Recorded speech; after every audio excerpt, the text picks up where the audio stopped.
bonjour, nous sommes le jeudi 5 mars. Merci de nous retrouver dans Fil Éco, l'émission qui revient sur l'actualité économique locale, avec aujourd'hui une émission spéciale dédiée aux femmes et à leur situation dans le monde professionnel et de l'entreprise. On commence tout de suite avec les titres de cette édition. Dans l'actualité de cette semaine, suite du dossier Promopol, le directeur Othman Nasrou accuse l'ancienne présidence et direction de la pépinière d'entreprise. L'affaire est portée devant le tribunal de commerce. Cette semaine, nous nous intéressons au métier d'archiviste. Entre conservateurs et enquêteurs, découvrez ce métier passionnant. Enfin, l'entreprise de la semaine s'appelle Inexpat. Elle aide les expatriés à s'installer sur le territoire. Créée en 2009 par une Yvelinoise, la société est en plein développement. Et cette semaine, à l'occasion de la Journée de la femme qui a lieu, je le rappelle, le 8 mars, nous recevons 4 invités sur notre plateau, un plateau exclusivement féminin, pour parler des femmes dans le monde de l'entreprise. Bonjour avocates, mesdames. Nous sommes avec Axel Cormier, vous êtes juriste et intervenez pour le CIDFF 78, donc le Centre d'information sur les droits des femmes et des familles. Elisabeth Pradelou, vous travaillez également pour le CIDFF 78, vous êtes conseillère emploi au service des femmes. Et Agathe Robelot et Caroline Lebevant, vous êtes deux créatrices et entrepreneurs. Vous allez répondre à nos questions et partagerez vos expériences personnelles sur la situation de la femme dans le monde professionnel, mais dans leur entreprise. Mais avant cela, passons en revue l'actualité de la semaine.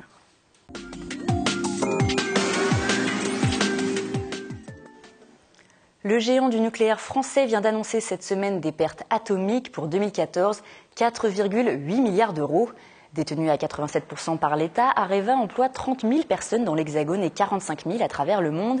La multinationale est implantée depuis 1981 à Saint-Quentin en Yvelines. 1 millier de salariés sont employés sur le site de Montigny-le-Bretonneux. Eux aussi devraient être touchés par le plan de restructuration. Si le gouvernement souhaite éviter les licenciements, des départs volontaires semblent à minima obligatoires. Autre piste évoquée par François Hollande et Emmanuel Macron, le ministre de l'économie, une refonte du partenariat et même un rapprochement capitalistique avec EDF. Sans transition, Promopol assigne l'ancienne direction devant le tribunal de commerce de Nanterre.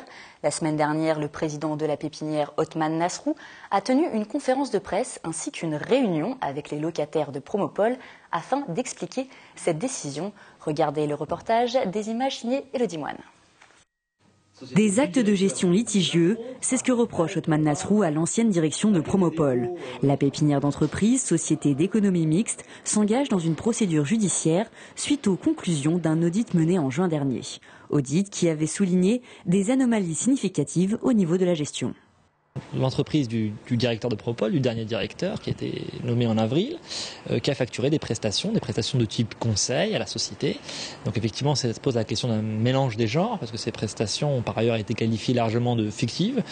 Et puis au regard des montants qui ont été engagés, il s'agit au total de à peu près 42 000 euros facturés en 4 mois, alors que Promopol ne faisait déjà plus face à ces échéances bancaires. Donc pour l'entreprise du directeur, évidemment, ça nous amène aujourd'hui à demander le remboursement de ces sommes. Selon Othman Nasrou, l'entreprise Spart PME a facturé un montant de 41 770 euros à Promopol pour des prestations de conseil. Facture qu'Othman Nasrou a suspendue à son arrivée. En février, la PME a assigné en référé la pépinière d'entreprise et lui réclame encore 14 000 euros. Des prestations de cabinet de conseil, ce qu'on appelle des conventions d'assistance, dans lesquelles cette entreprise intervenait, mais sans que je n'ai ni de rapport d'intervention, ni de contrôle, ni de compte rendu de ces interventions. C'était facturé 950 euros par jour pour le consultant. Un scandale pour Othman Nasrou, mais qui ne semble pas inquiéter outre mesure les entrepreneurs locataires de l'établissement. D'après la première réunion d'information que nous avons eue, effectivement, ça ne me surprend pas outre mesure. L'annonce ne me surprend pas. Maintenant, après, vu le personnage, je ne le connaissais pas, donc bon, je n'ai pas d'avis à donner là-dessus. Il n'y a pas spécialement de problème pour nous. Je ne pense pas que ça remette en cause la fermeture ou pas, ou la continuité de Promopol. Selon certains locataires, les problèmes de gestion seraient antérieurs à l'ancienne présidence de M. Jean-Yves Gendron. Nous l'avons contacté ainsi que le directeur de Spart PME. Ils n'ont pas donné suite à nos demandes. Le département des Yvelines se classe 10e au classement des départements les mieux gérés de France. À l'occasion des départementales, BFM Business a publié une enquête. L'étude a passé au crible la gestion des conseils généraux sortants et le département s'en sort plutôt bien. Les Yvelines sont en tête du classement sur le budget alloué au fonctionnement en ne dépensant que 642 euros par habitant. Elles sont aussi en première place pour les dépenses liées au personnel. Pour plus d'informations, retrouvez cette étude sur le site internet de BFM Business. Le digital, les applications smartphones sont en plein développement et proposent des solutions innovantes autant pour les entreprises que pour les collectivités territoriales. C'était le sujet de la réunion des entrepreneurs de la Plaine de Versailles qui a eu lieu ce mercredi à Saint-Cyr-l'École. Des images signées William L. Applications mobiles, géolocalisation et digital, ce sont autant de préoccupations pour les entreprises. L'ère numérique, un passage obligé qu'il ne faut pas rater. C'est pourquoi le club des entrepreneurs de la Plaine de Versailles en a fait le thème de sa réunion. Le succès se fait par la différence. Donc si on ne communique pas qu'on est bon dans tel truc, qu'on fait du bon pain, qu'on fait de la bonne viande, qu'on a des bons bouquins, qu'on est un bon libraire ou qu'on est un bar plutôt sympa, eh bien c'est vrai qu'on n'y arrive pas parce que nos territoires sont étendus encore une fois. Une problématique qui parle aux entreprises mais aussi aux collectivités territoriales. La communication digitale, un moyen de dynamiser les territoires. De plus en plus de solutions existent pour aider l'économie locale. C'est le cas des applications mobiles présentées aujourd'hui comme Sweepin, une application de géolocalisation. L'application grand public Sweepin permet aux professionnels d'envoyer de l'information aux utilisateurs lorsqu'ils passent à côté de points d'intérêt qui seront définis. Ces points d'intérêt peuvent être ces petites balises, notamment, qui s'appellent des beacons. C'est des petites balises Bluetooth qui vont réveiller le smartphone lorsqu'on passe à côté. Concrètement, les utilisateurs vont télécharger l'application, se balader dans les centres-villes, dans les lieux touristiques et culturels et avoir le téléphone réveillé, recevoir l'information en fonction de là où ils sont. Si l'application n'est pas encore développée dans le département, elle suscite déjà un certain intérêt. Pour Saint-Cyr, ça pourrait être un plus pour essayer de réveiller nos commerces qui ont énormément de mal à vivre en ce moment. Dans les Yvelines, plusieurs mairies ont déjà leur propre application, comme Élancourt ou Maurepas. Un nouveau moyen de tisser du lien et de créer des échanges entre les pouvoirs publics et les citoyens. Et il est maintenant temps de retrouver nos invités. C'est l'heure de l'entretien de la semaine.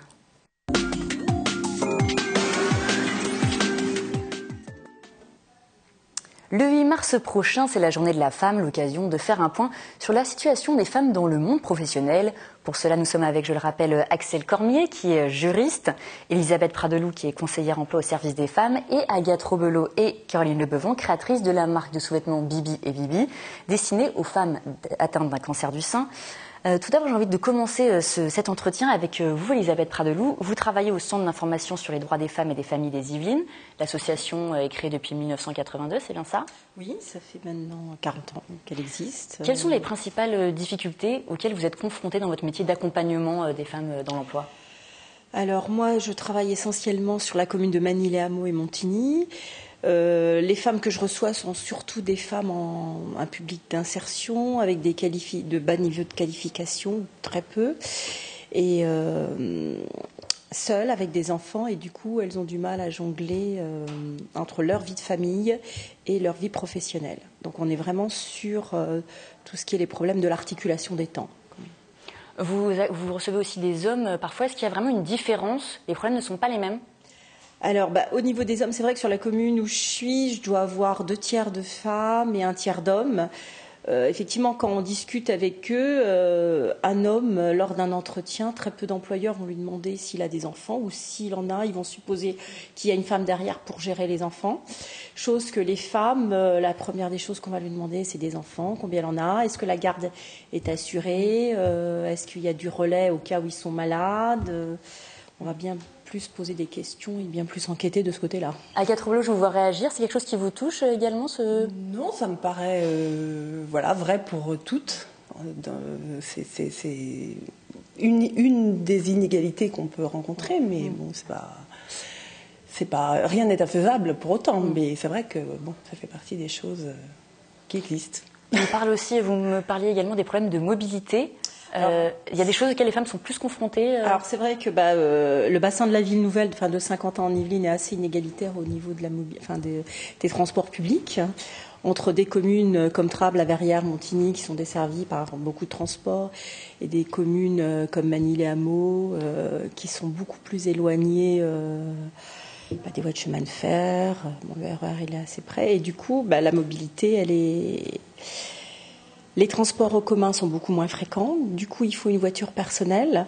Et je me rends compte qu'au niveau des femmes, elles investissent peu dans le permis de conduire. En tout cas, ce n'est pas une priorité. Alors que chez les hommes, très tôt, ça devient une priorité. Dès 18 ans, un garçon va passer le permis, la famille va payer le permis, alors que chez les jeunes filles, ça ne se fait pas tellement. Ou alors dans certaines familles, mais pas dans toutes. Axel Cormier, vous vous occupez des femmes qui rencontrent des problèmes juridiques. Oui. La situation a quand même évolué. Quelle sorte de discrimination auxquelles elles sont confrontées Alors, il y a les discriminations, les premières discriminations quand elles rentrent dans le monde du travail, c'est ce dont parlait ma collègue juste avant, c'est la discrimination à l'embauche. D'abord, sur le CV, on sait rapidement si c'est un homme ou si c'est une femme. Donc, lorsqu'on a déjà un profil bien en tête, c'est facile de faire le tri pour recevoir le candidat. Et puis ensuite, au cours de l'entretien, on peut vite tomber sur des questions qui sont interdites par la loi, mais qui sont très courantes au niveau des employeurs, c'est-à-dire des questions sur la vie privée, notamment sur les femmes étant en âge d'avoir des enfants, de savoir si elles souhaitent avoir des enfants, celles qui en ont, comment ça se passe au niveau des modes de garde, tout ça étant bien sûr des questions interdites. Le candidat n'est pas obligé d'y répondre, mais bien sûr s'il n'y répond pas, on peut imaginer que les conséquences pour la suite de l'embauche sont quand même assez négatives. Quel conseil vous donnez aux femmes qui sont un peu en souffrance, qui viennent vous voir et qui sont confrontées à ce genre de problème? Qu'est-ce qu'il faut faire dans ces cas-là? Alors, il y a différents types de souffrances. On a des victimes de discrimination au sein de leur travail du fait de leur sexe, mais pas que. On a aussi du fait de l'âge, du fait de la couleur de peau, etc. Donc, toutes ces discriminations-là, elles sont regroupées ensemble au niveau de la loi. Il peut se passer ce qu'on appelle le harcèlement moral, qui est puni. Donc, la première chose qu'on encourage, c'est d'en parler à son employeur, lorsque c'est pas l'employeur directement qui est à l'origine du harcèlement et que c'est par exemple un collègue ou un seul des supérieurs, et d'en parler également à des associations comme nous, aux médecins du travail, à l'inspection du travail, pour essayer de faire bouger les choses, puisque tout ça peut être sanctionné, il peut y avoir des plaintes, il peut y avoir des procédures au tribunal, au Conseil des prud'hommes, mais bien sûr c'est compliqué, c'est un chemin qui est long et c'est très souvent décourageant pour les femmes qui subissent du harcèlement, que ça soit moral ou que ça soit sexuel. Et puis surtout, il faut qu'elles en parlent aussi autour d'elles. Parce qu'une femme qui est discriminée ou harcelée dans le milieu du travail, il faut se dire qu'on n'est pas seul. Et souvent, elles ont l'impression d'être seules, que c'est qu'à elles que ça arrive, alors que non. La personne, elle l'a fait déjà à d'autres. Et souvent, en discutant, on se rend compte qu'un tel et un tel ont déjà subi les mêmes types de discrimination. Caroline Lebevant, ça vous fait réagir de parler de la discrimination par rapport justement à votre entreprise, votre marque de vêtements? Oui, justement, nous, on a créé cette marque de lingerie donc pour les femmes atteintes d'un cancer du sein et qui devient justement aussi après une discrimination à l'embauche. Donc, c'est pour ça que nous avons créé aussi notre entreprise, parce qu'on avait plus de 40 ans toutes les deux. Une chose, on n'avait pas travaillé depuis de nombreuses années. Moi, j'ai eu un cancer du sein, donc effectivement sur un CV, ça faisait aussi forcément quelque chose de moins attirant pour un employeur. Et donc, et en plus, on avait aussi une vocation à faire quelque chose pour les femmes atteintes d'un cancer du sein. Donc voilà le pourquoi de la création de cette entreprise. Vous avez monté votre entreprise il y a bientôt 3 ans, un peu plus, c'est ça? Non, pas un petit peu moins. Un petit peu moins. Donc à peu près 2 ans et demi. Du coup, l'entrepreneuriat, les femmes se lancent de plus en plus dans justement cette aventure. Elles représentent moins, elles sont moins à la tête d'entreprises de plus de 10 personnes, mais c'est une solution entrepreneuriale qu'elles choisissent puisqu'il y a un moyen de créer leur emploi. Pour vous, ça vous a semblé une évidence? C'était compliqué de se dire je vais monter mon entreprise, nous sommes deux. Comment ça s'est un petit peu passé? Je pense qu'à deux, justement, on a peut-être un petit peu plus de culot, ou on ose un peu plus. Et nous, comme on voulait faire quelque chose de quand même assez particulier, je vois pas l'une et l'autre comment on aurait pu imposer cette envie de créer de la lingerie. Moi, je suis pas particulièrement couturière. Alors Agathe, elle a des compétences dans le domaine, donc elle aurait eu plus de chance. Mais en fait, l'idée venait de mon expérience de malade. Donc du coup, c'était compliqué d'aller sonner à une porte en disant je vais faire de la lingerie pour les femmes qui ont un cancer du sein. J'ai plus de compétences techniques, mais j'avais moins de crédibilité.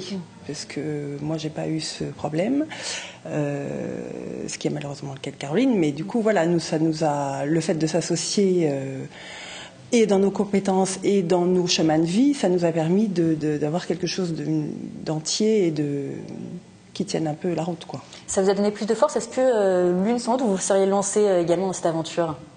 Pas dans quelque chose d'aussi... non. Non. Parce que nous, on fait de la fabrication. Voilà, on fait fabriquer. On a vraiment ça reste quand même assez compliqué. C'est pas un service ou c'est pas juste de la revente de quelque chose qu'on achète. Donc c'est quand même un peu compliqué de mettre en place. L'aventure est compliquée. Est-ce que vous conseilleriez aux femmes qui veulent se lancer, allez-y, vraiment c'est une bonne expérience? Ou est-ce qu'il y a des points sur lesquels il faut être vraiment, faire attention, être vigilant? Vigilant, je sais pas, mais le conseiller, oui. Ça, de toute évidence, c'est extrêmement intéressant. Évidemment, on touche à plein de choses diverses et variées. Ça change tout le temps. Et en plus, quand on est deux, on se soutient mutuellement. Quand on a une petite baisse de régime, c'est très valorisant, en fait. C'est très valorisant. Et puis ça amène aussi une expérience qu'on se crée soi-même, qui peut être après utilisable par la suite. Je ne sais pas si quand les femmes sont plus jeunes, parce que nous on est un peu moins jeunes, mais ça peut être quelque chose de franchement utile, je pense. Et puis ça donne aussi de l'assurance. Et en fait, au départ, quand on se lance dans l'aventure, on y va. Je pense qu'il ne faut pas trop se poser de questions. Il faut que le projet, quand même, soit concret et un quelconque intérêt. Mais après, les choses se font au fur et à mesure et on apprend. Et après, on va aussi sonner aux portes et on demande de l'aide aussi un peu à droite et à gauche. Alors, Osdi, vous conseillez également, je sais pas, aux femmes de se lancer dans cette aventure, toutes les deux. C'est des conseils que vous apportez aussi souvent? C'est vrai que c'est ce que vous disiez, c'est surtout le manque de confiance. On a beaucoup de femmes qui sont en vrai manque de confiance. D'abord parce que elles ont pu avoir des trous dans leur CV, avoir des difficultés dans leur travail, avoir subi des choses, au niveau de leurs anciens employeurs qui font qu'elles ont perdu toute cette confiance-là. Et c'est un vrai travail, pour remobiliser la confiance et puis remobiliser et puis avoir confiance en soi dans le sens. On le voit bien sur les chiffres, là je les ai pas en tête, mais je crois qu'il y a beaucoup moins de femmes, ça j'en suis sûre, 2 ou 3 fois moins de femmes qui créent des entreprises que des hommes. Par contre, les femmes qui créent les entreprises, au bout de 5 ans, elles sont beaucoup plus viables que celles des hommes. Oui, alors là les chiffres sont flagrants et elles y réfléchissent à 2 fois. Et celles qui se lancent dans l'aventure, souvent, elles ont des projets beaucoup plus ficelés, beaucoup mieux construits et l'entreprise devient plus fiable. Il y a justement aussi des initiatives pour les accompagner. Vous avez bénéficié des trophées des trophées d'entrepreneuriat au féminin, c'est ça, organisés par la CGPME. C'est des initiatives qui vous ont aidé, qui vous ont un petit peu poussé, peut-être vous ont donné confiance aussi? Oui, tout à fait. On est déjà toujours un peu ravis d'être repérés et d'être félicités, je dirais, pour notre travail et encouragés, parce que nous on a eu le trophée de l'encouragement et on en avait bien besoin. Et donc c'est toujours gratifiant et ça nous a permis effectivement de faire des rencontres, d'élargir notre réseau, ce qui est très important dans une entreprise. Bien oui, il y a des initiatives comme ça qui encouragent les femmes vers l'emploi, vers l'entrepreneuriat et on doit les saluer. Et justement, si vous êtes intéressé par la seconde édition des trophées entrepreneuriat au féminin organisés par la CGPME, sachez qu'une réunion est organisée ce lundi 9 mars au siège de la CGPME à Rambouillet pour aider toutes les candidates qui veulent une petite aide pour remplir leur dossier. Donc le rendez-vous c'est de 10h à midi et de 14h à 18h au siège de la CGPME à Rambouillet. Bien mesdames, merci d'être venues sur notre plateau et d'avoir répondu à toutes nos questions. Nous continuons notre émission sur les femmes et le monde de l'entreprise avec le chiffre de la semaine, c'est tout de suite.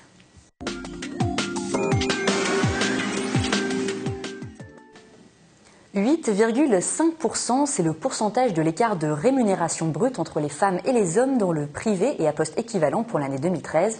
Ce constat est tiré d'une vaste enquête menée auprès de 14 000 cadres et publiée cette semaine par l'APEC, l'Association pour l'emploi des cadres. À noter aussi que d'après cette étude, le niveau de diplôme ne protège pas du phénomène d'écart de salaire, mais le réduit tout de même. Et nous restons sur l'entrepreneuriat au féminin avec l'entreprise de la semaine.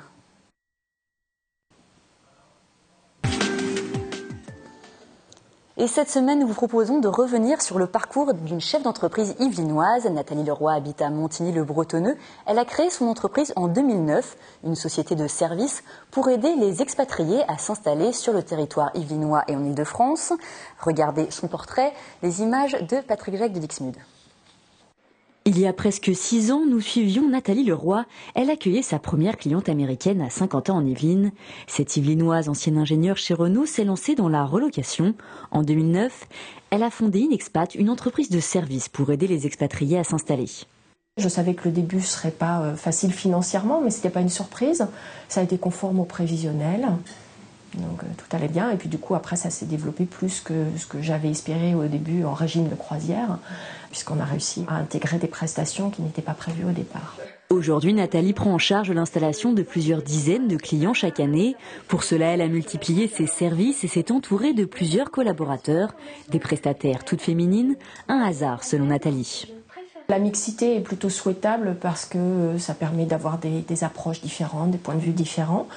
Après, on s'entend bien, on est toutes très efficaces. Peut-être ce qui différencie les femmes, c'est peut-être le souci d'efficacité plus que l'apparence. Et on va chercher à avoir un résultat sans forcément se faire valoir. C'est peut-être ce qui caractérise plus les femmes. Parmi ces 5 collaboratrices, Marie-Laure Crépon, elles se sont rencontrées dans le club des femmes entrepreneurs des Yvelines, Créactive, basé à Promopole, dont Nathalie a été la présidente pendant plusieurs années. Ancienne salariée, Marie-Laure connaît bien le statut d'expatriée pour avoir vécu plusieurs années en Asie. Aujourd'hui, elle transmet son savoir sur les habitudes culturelles françaises pour une expat. Chaque personne peut avoir des besoins particuliers ou des peurs particulières, c'est-à-dire si vous prenez un japonais, il sait que les Français fonctionnent de manière très différente, donc il va avoir une perception déjà d'emblée de cette différence, donc il va craindre beaucoup de choses. Donc les formations interculturelles, ça a aussi pour objectif de rassurer, de dire bon ben voilà, il y a des moyens de travailler ensemble. Après un parcours professionnel riche, Marie-Laure a voulu devenir son propre patron. On est beaucoup plus responsable aussi de tout le côté administratif, gestion des... Donc oui, ça demande une bonne organisation, ça demande du tonus, parce qu'il faut tout gérer quand même. Il faut gérer aussi le côté privé. Enfin, de toute façon, ça c'est le dilemme permanent. Inexpat continue sur sa voie. Nathalie Leroy espère continuer à développer sa société. En France, elles sont de plus en plus nombreuses à se lancer dans l'entrepreneuriat pour créer leur emploi. Un fait qui ne se vérifie pas dans les plus grosses entreprises. Seulement 11% des PME-PMI sont exclusivement dirigées par des femmes. Il est maintenant temps de passer à notre métier de la semaine.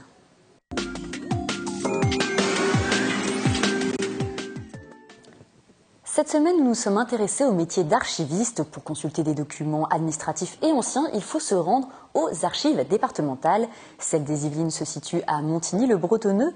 28 personnes y travaillent, dont une majorité de femmes. Regardez ce reportage réalisé avec Romain Rospini. Là, ce sont des comptes. Si elle manie ses documents avec précaution, c'est qu'ils représentent le cœur de son activité.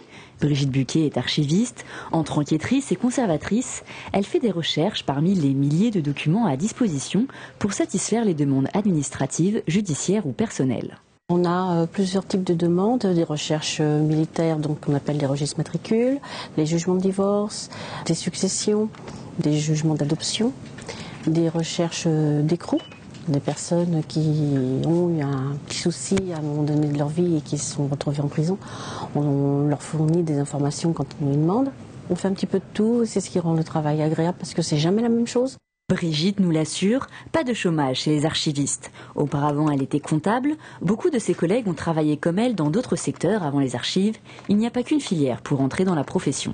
Moi, je suis à la base, j'ai un CAP de comptabilité et un CAP de secrétariat. Ce qui n'existe plus de nos jours.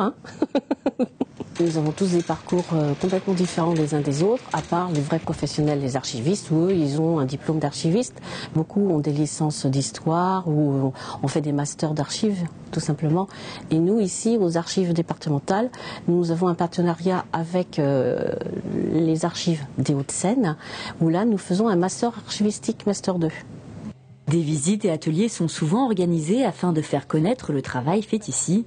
Une trentaine de personnes travaillent dans l'établissement, bibliothécaires, photographes, chargés de mise en ligne. Il faut du monde pour préserver le patrimoine historique yvelinois stocké dans ces grandes salles réfrigérées. Ça, ce sont des arrêtés de préfecture qui datent de 1872 à 1894. En fait, ce sont des séances qui ont eu lieu et ça concerne quelques affaires. Des dizaines de personnes viennent chaque jour aux archives départementales des Yvelines situées à Montigny-le-Bretonneux. Les archivistes sont aussi en contact avec eux. Ils sont là pour les orienter. Un lien entre le présent et le passé. Nous avons beaucoup de gens qui viennent en salle de lecture pour consulter justement leur généalogie familiale. Très souvent, ça démarre par l'histoire de la maison. Et après, ils viennent pour consulter l'histoire de la famille. Mais il y a aussi une chose qui est importante, c'est que aux archives départementales, nous avons la chance d'avoir beaucoup de numérisation qui a été faite, qui est en cours et qui est en prévision. Ce qui fait que les gens, même s'ils sont assignés à Los Angeles ou à Moscou, ils peuvent consulter leur généalogie par Internet. Avec Internet, le métier se modernise, mais le rôle des archivistes reste primordial. L'année dernière, environ 21 000 personnes se sont rendues dans les salles de lecture et près de 10 000 demandes ont été enregistrées. On appelle ça une cote. C'est la fin de notre émission. Merci de nous avoir suivis. Je vous donne rendez-vous la semaine prochaine pour un prochain numéro de Philéco. Je vous souhaite une très bonne soirée.